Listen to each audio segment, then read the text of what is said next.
Hello बच्चों, कैसे हो आप लोग। आई होप आप लोग अच्छे होंगे। तो आज के क्लास में हम पढ़ने वाले हैं क्लास 10th के मैथ्स, जिसमें आज हम पढ़ेंगे चैप्टर नंबर 5 के एक महत्वपूर्ण क्वेश्चन। और यहाँ पर अपना जो क्वेश्चन दिया गया है, क्वेश्चन है चैप्टर नंबर 5 का, यानी कि समांतर श्रेणी का एपी का क्वेश्चन है।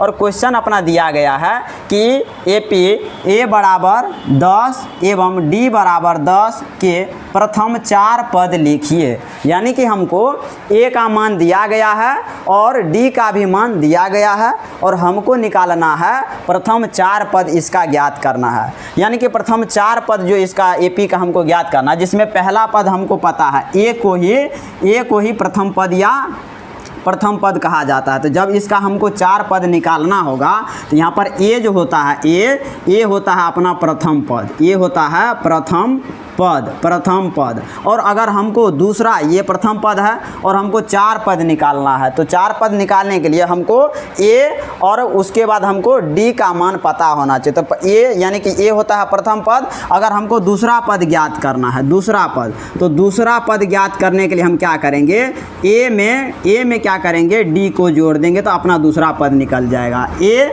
प्लस डी बराबर हो जाएगा दूसरा पद। और अगर हमको तीसरा पद ज्ञात करना है, तीसरा पद, तो यहाँ पर क्या करेंगे, ए प्लस के हम 2d कर देंगे, तो ये हो जाएगा अपना तीसरा पद। और हमको अगर चौथा पद ज्ञात करना है, चौथा पद, तो ठीक इसी प्रकार हम क्या करेंगे, ए प्लस के 3d करते जाएंगे और अपना आंसर निकलता जाएगा। तो हमको यहाँ पर क्वेश्चन में दिया गया है ए बराबर 10 और डी बराबर 10 के प्रथम 4 पद यहाँ पर निकालना है। तो जब इसको हम हल करेंगे तो हमको दिया गया है, क्या दिया गया है, जो दिया है हम उसको लिखेंगे, दिया है। तो दिया है, क्या दिया है, हमको दिया गया है ए बराबर दिया गया है 10 और डी बराबर दिया गया है, डी बराबर भी 10 दिया गया। तो हमको प्रथम 4 पद ज्ञात करना है, जिसमें प्रथम पद का अपना मान कितना है, प्रथम पद बोले तो प्रथम पद अपना होता है ए। तो ए बराबर अपना कितना दिया गया है, 10। तो ये हो गया अपना पहला पद, जिसमें कि 4 पद हमको निकालना है। तो अब अगला पद हम क्या करेंगे, हमको दूसरा पद जो निकालना होगा, तो दूसरा पद बराबर क्या हो जाएगा, ए प्लस का डी। तो ए का मान यहाँ पर अपना 10 दिया गया है, तो ए बराबर हम 10 लिखेंगे, और प्लस डी का मान भी 10 दिया गया है, तो डी का मान 10 दे देंगे। तो बराबर हो जाएगा 10 प्लस 10 बराबर 20। यानी कि A2 यानी कि दूसरा पद निकल गया अपना 20। और उसके बाद हमको तीसरा पद ज्ञात करना है। तो तीसरा पद का फॉर्मूला क्या होता है, तीसरा पद अगर हमको ज्ञात करना है, यानी कि A3 ज्ञात करना है, तो इसका फॉर्मूला होता है ए प्लस के 2d।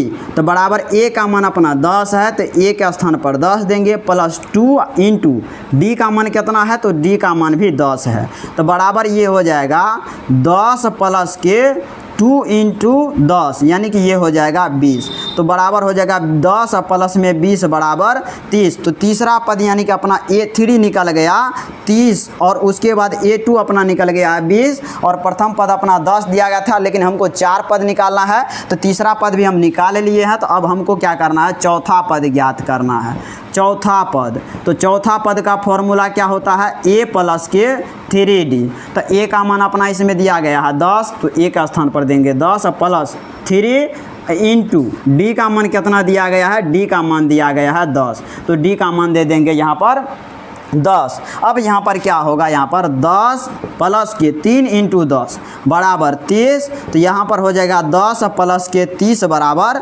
10 प्लस के 30 बराबर 40। तो यही हो गया यहाँ पर, ये हो गया अपना A4 का मान, यानी कि चौथा पद। तो हमको क्वेश्चन में बोला गया था प्रथम 4 पद ज्ञात कीजिए, जिसमें पहला पद ये हो गया अपना ये 10, दूसरा पद निकल गया 20, तीसरा पद निकल गया 30, और चौथा पद निकल गया 40। तो यहाँ पर प्रथम 4 पद में हम लिखेंगे, अतः प्रथम 4 पद बराबर, अतः प्रथम 4 पद जो हम निकाले हैं वो कितना है, पहला पद यानी कि ए बराबर है अपना कितना 10, तो ए बराबर 10। दूसरा पद कितना निकाले हैं 20, तो ये दे देंगे 20। तीसरा पद निकल गया अपना 30, तो यहाँ पर दे देंगे 30, और चौथा पद निकल गया है 40, तो चौथा पद यहाँ पर 40 हम दे देंगे। और यही हमको निकालना था। इसी प्रकार से हम अन्य सभी पद भी ज्ञात कर सकते हैं।